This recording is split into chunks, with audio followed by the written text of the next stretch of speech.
Meus irmãos, paz do Senhor Jesus, que Deus possa abençoá-los de maneira muito especial. Eu vou passar aqui alguns tópicos da nossa lição do segundo trimestre, tá certo? Essa lição aqui, essa revista. Essa é a nossa nova revista, tá certo? Pela Betel, do segundo trimestre de 2020. Ela traz uma abordagem panorâmica dos livros, aliás, do livro de Salmos, tá certo? Abordando alguns pontos muito importantes, outros de certa forma curioso, tá certo? Porém, todos muito edificantes para as nossas vidas. E nós, devido à situação desta pandemia aí circulando, então não podemos nos reunirmos em classe, né, para discutirmos, para fazermos a abordagem das lições. Portanto, a gente está gravando vídeo, nós estamos gravando vídeo, tá certo? E repassando para os irmãos, ok? E esta lição ela vai ser dividida entre eu e o professor Alex Marques, tá certo? Eu vou passar aqui os primeiros tópicos e os demais ele passará em um outro vídeo, tá certo? E nós vamos ser muito conciso aqui, não vamos nos ater a muitos detalhes, como por exemplo os hinos. Nós não vamos louvar os hinos, não vamos ler, nós não vamos ter aqui o layout, tá certo? Padrão da escola bíblica dominical, tá certo? Então, eu já vou direto no tópico 1 e em seguida nos anexos do tópico 1, tá bom?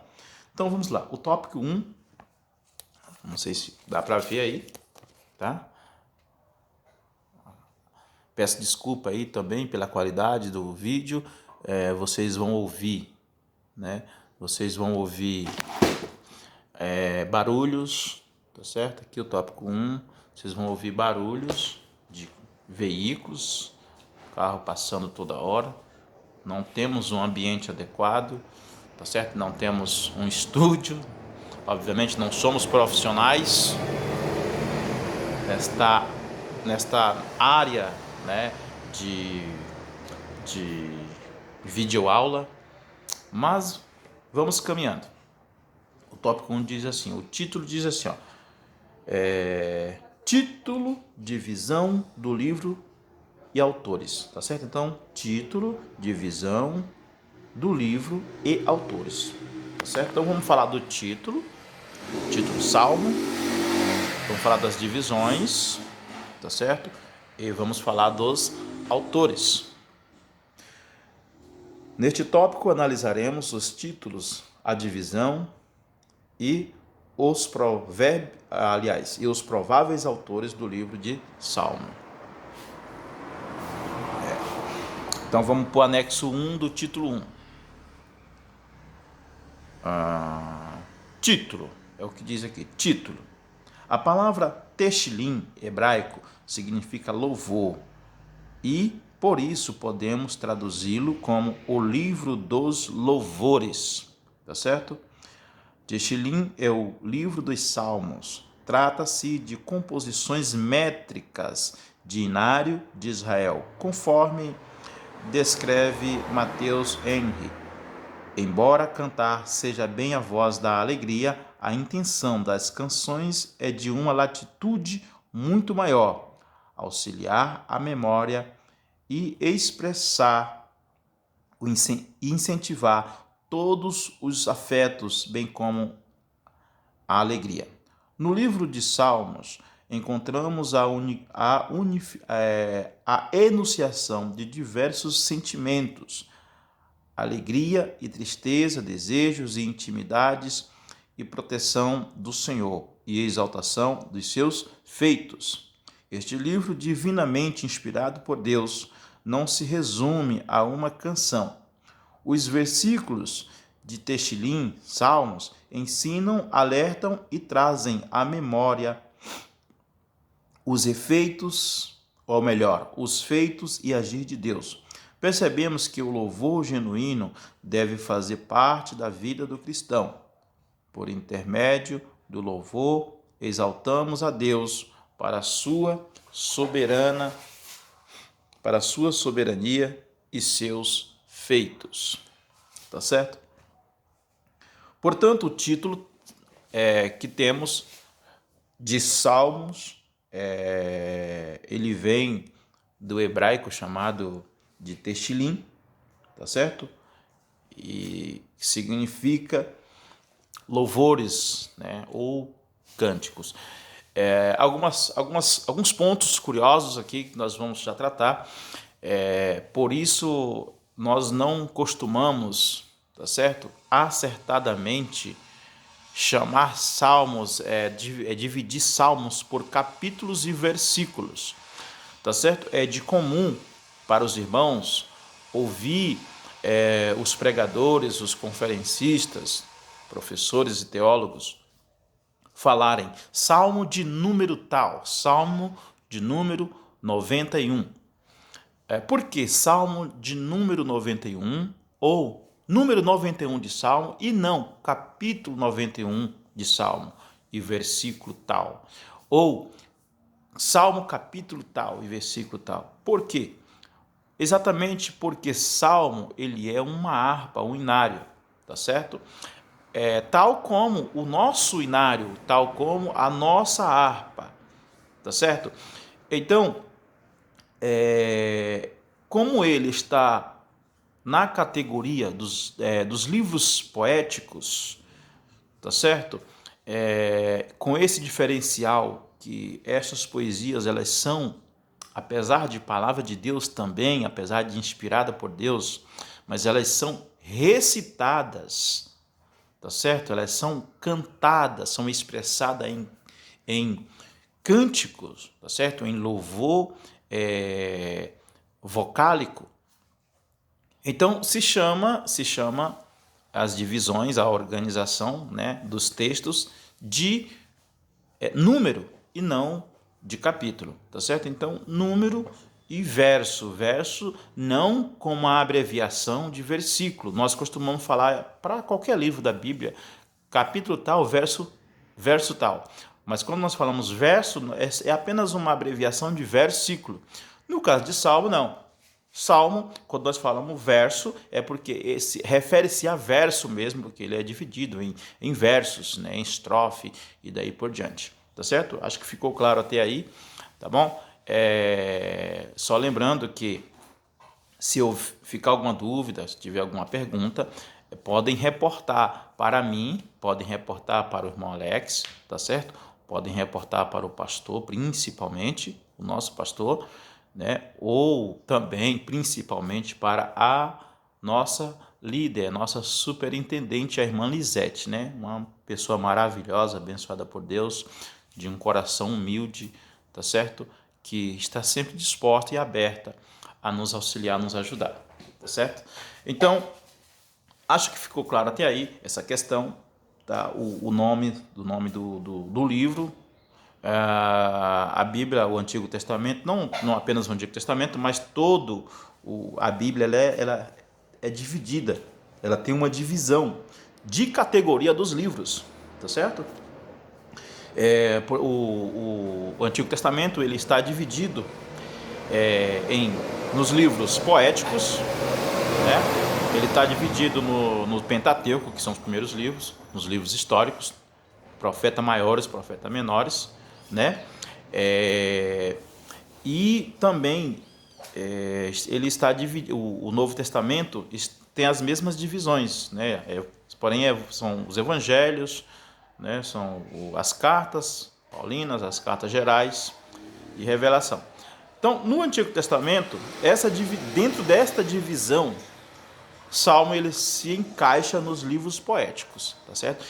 Salmo está no grupo dos livros poéticos, que é Provérbio, Eclesiástico, Jó, entendeu? Cantares, entendeu? Então, para ficar bem claro aí para os irmãos, tá certo? É uma escola bíblica.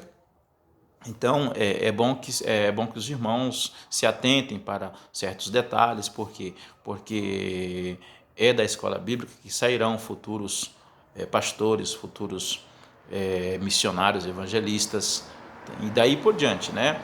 Então, é bom que nós não sejamos, enquanto aluno, não sejamos apenas o número, o tempo em que gastamos não seja de fato gasto, né, em um banco apenas ouvindo, como um mero telespectador, mas que ele seja invertido, que esse tempo seja invertido. Esse tempo que nós ficamos sentados no banco, tá certo? Ouvindo as instruções que nos é repassada, ou, por exemplo, no caso agora, o tempo que você está tendo assistindo esse vídeo, que não seja apenas um desgaste de tempo, que não seja apenas uma ação supérflua, mas que realmente você venha aderir aquilo que vai contribuir no futuro, né? Aquilo que vai servir como a primeira peça, né, da escada, o primeiro degrau da escada para você subir a um longo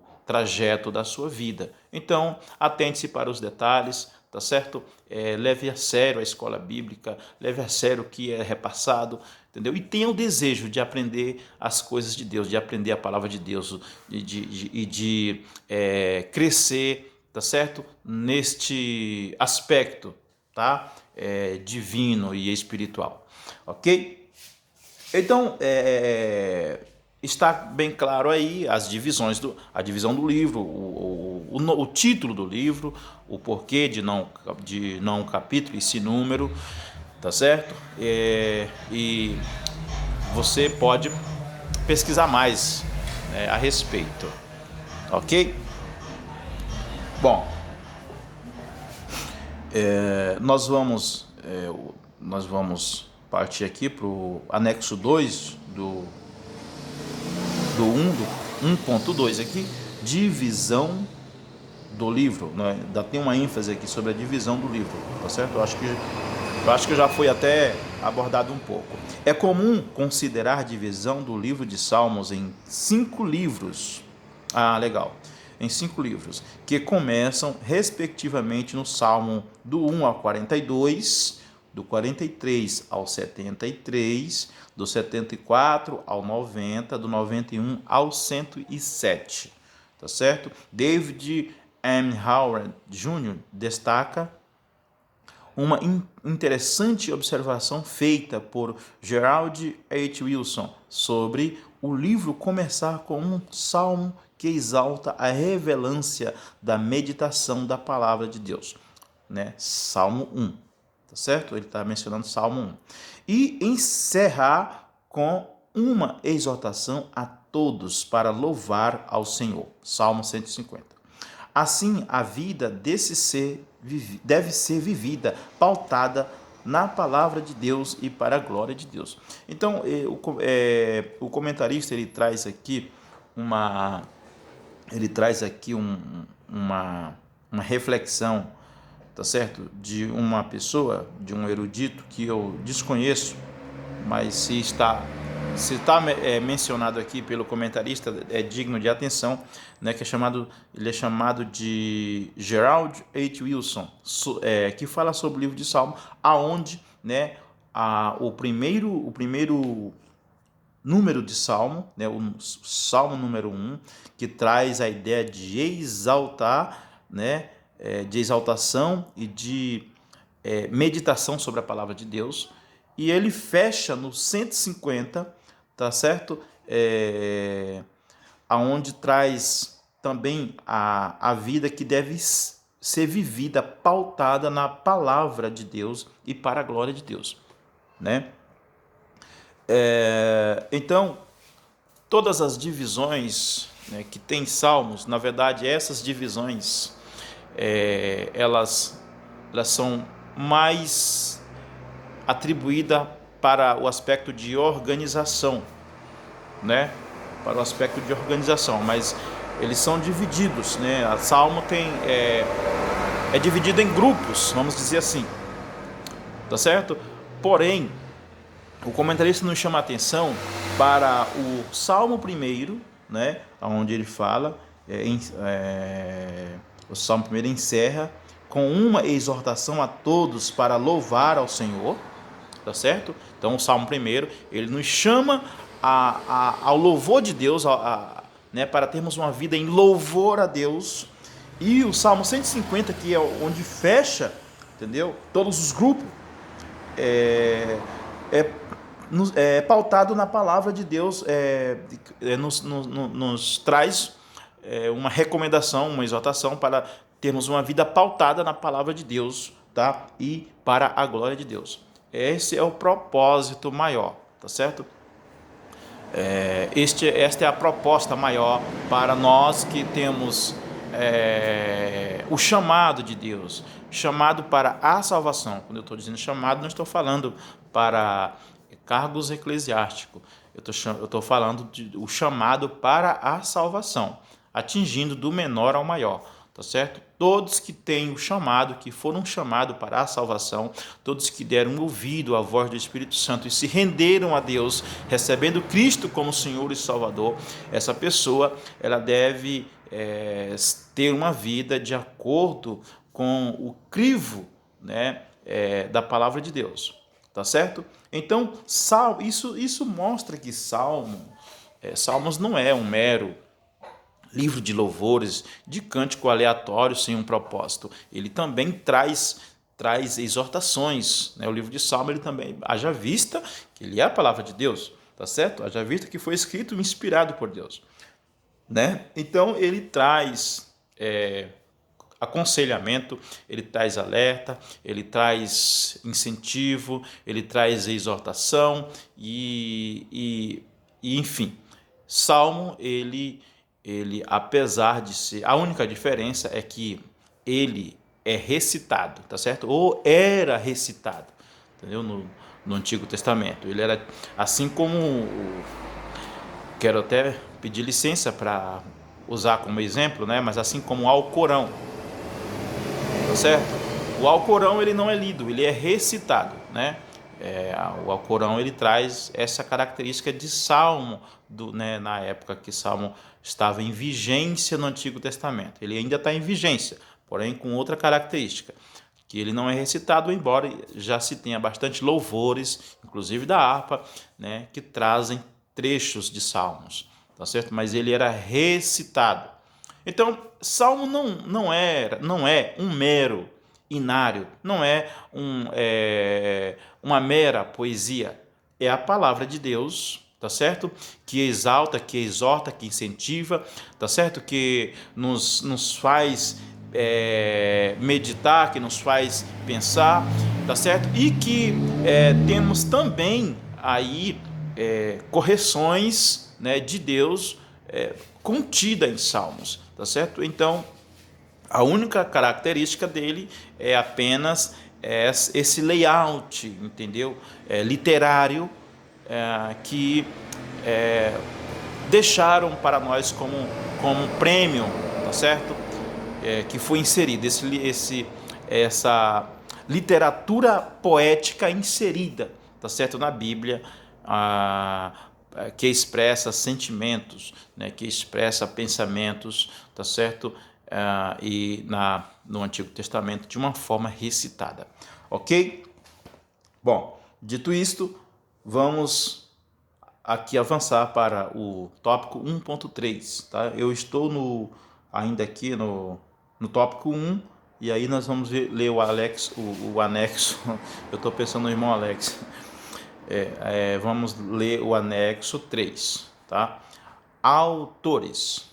É importante ressaltar que nem todo salmo é de autoria de Davi, também por ser mais conhecido e atribuído a ele um maior número de salmos, 73 para alguns comentaristas, é que seja comum denominar salmos de Davi. Porém, há salmos cuja autoria é desconhecida ou sem consenso entre os estudiosos. 50 salmos, segundo a Bíblia da Escola Bíblica, a Bíblia da Escola Bíblica, como os Salmos 1, 2, 10, dentre outros, dentre outros, né? Outros autores são Moisés, Salomão, Asaf, Emã, Etã, filho de Coré. Assim o Espírito Santo inspirou e conduziu diferentes pessoas em diversos momentos para registrar que, independente dos contextos e épocas, o Senhor Deus é digno de adoração em todo o tempo e dele somos dependentes, tá certo? Ok. Então, os autores, né, o comentarista, ele traz para nós essa parte dos autores. E é verdade, é comum, a maioria de nós, se não todos nós, no início da nossa caminhada cristã, quando ainda não éramos familiarizados com a palavra de Deus, tínhamos em nossa concepção que todos os salmos eram de Davi. Mas não é verdade, né? Embora Davi tenha composto a maioria deles, né? Mas nós temos aí, conforme está mencionado aqui, né, nós temos Salomão, nós temos Moisés, né? Acho que Moisés é o mais fraquinho aí do grupo, que ele compôs apenas um salmo, né? Nós temos Asaf, temos os filhos de Coré, temos Emã e Etã, tá certo? O Etã eu descobri pouco tempo, eu desconhecia esse cidadão como autor dos Salmos, né? Mas Salmos ele foi escrito aí por um grupo, tá certo? De homens inspirados por Deus, tá certo? Então não é atribuído todos para Davi, né? Assim como também Provérbios, nós temos uma leve impressão falsária de que Provérbios ele é atribuído a Salomão. Quando falamos de Provérbios, logo nos é arremetido a ideia de que Salomão é o autor literal de Provérbios, né? Mas Provérbios ele não foi todos escrito por Salomão, né? Teve outras mãos e mentes redigidas por Deus que contribuíram na composição de Provérbios, né? Mas Salomão virou a referência maior. Da mesma forma Salmo, Davi, ele virou uma referência maior, tá certo? Mas o fato é que Davi, ele faz parte de um grupo de compositores do livro de Salmo, tá certo? Outra coisa importante é mencionarmos o fato de que tem alguns salmos cujos seus autores são desconhecidos. Veja que interessante. Quando nós olhamos para estes pontos, como por exemplo este específico, aonde nós temos aí alguns salmos que desconhecemos os autores, isso nos faz a ter uma confiança maior, tá certo? Na palavra de Deus, né? Neste livro, né? Que é refutado por tantas pessoas, que é criticado por tantas pessoas, que dizem que é obra é uma obra humana, obra das mãos do homem, e porém, sobre a regência divina, tá certo? Mas, quando nós olhamos para pontos semelhantes a este, aonde, por exemplo, você começa a pensar, puxa, não tem um autor atribuído a este salmo, isso nos mostra que há uma sinceridade e há uma honestidade nos organizadores da palavra de Deus, nos organizadores da Bíblia, tá certo? Quando foram se debruçar para montarem o cânon, tá certo? Quando foram se debruçar para compor, né, os livros, né, não compor os livros, mas para organizar os livros tá certo? E para decidirem quais seriam os inspirados por Deus, quais os não seriam, ou a quem se atribuía a autoria e a quem não se atribuía. Então a gente vê aqui um senso de honestidade fora do comum, porque para preencher alguma lacuna, tá certo? E para, vamos dizer assim, suprir a uma vaidade, tá certo? De intelectualidade, de saber, eles poderiam simplesmente, os organizadores, né, os escribas, poderiam simplesmente atribuir a qualquer pessoa, né, a autoria para alguns salmos. Nós não conseguimos encontrar evidência de quem escreveu estes salmos, nós não conseguimos encontrar vestígio de que este salmo é de A, B ou C, só que para não ficar vago, vamos atribuir a Moisés, já que Moisés escreveu apenas um. Então, já que não se tem vestígio dos autores, vamos atribuir que foi Moisés. Então veja que há uma honestidade imensa em cima disso. Então foram muito honestos. Isso mostra que foram homens tementes a Deus, que trabalharam nesse processo de organização, neste processo, tá certo, de verificação quem eram os autores, e eles preferiram deixar no anonimato, tá certo? Como, por exemplo, quer ver outro exemplo? Hebreus. O livro de Hebreus até hoje não se sabe o autor, e nunca tiveram a insensatez e a impetulância de atribuir a B ou C, apenas para satisfazer uma característica de vaidade. De forma alguma, não sabemos, então está anônimo, não se sabe quem escreveu o livro tal. Então, não vamos aqui ficar inventando. Veja que a palavra de Deus, ela é digna, tá certo, de confiança, até mesmo no que diz respeito a essa questão de organização, tá certo? De organização. Então, a palavra de Deus, ela é honesta, ela é transparente, ela é sincera, ela é apta, tá certo? Ela é vida e ela nos conduz, tá certo? Aos céus pelo único caminho, tá certo? Que é possível nos levar até lá, tá certo? Que é Cristo, ok? Então, aqui estão os autores, né? E não está mencionado quais são os livros, né? E por questão de tempo também não adianta nós aqui nos atermos a isto, quais são os livros que não se atribui a autores, que é desconhecido seus autores. Mas o grupo de homens são muito dedicados, né? São pessoas que têm força de vontade de buscar o conhecimento. Então, pesquise ou nos procure, tá certo? E nós os auxiliaremos nessa questão, se quiserem saber melhores detalhes ou maiores informações a respeito, tá? Pois nós concluímos aqui, o tópico 1, e eu vou fechar esse vídeo nesse tópico somente, ok? Para ele não ficar extenso, ele vai ficar em torno de 35 minutos, aproximadamente,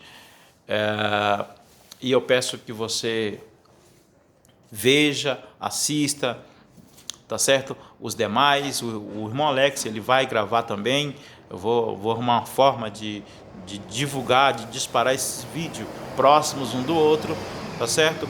Então, o irmão Alex é um dos professores da escola bíblica, né, aqui da nossa congregação, e é preciso que nós venhamos a dar crédito, tá certo? A dar crédito aos professores, porque nós não os ensinamos apenas, mas nós aprendemos também quando estamos aplicando a aula para os irmãos, tá certo? Então é recíproco, o benefício é recíproco, tá certo?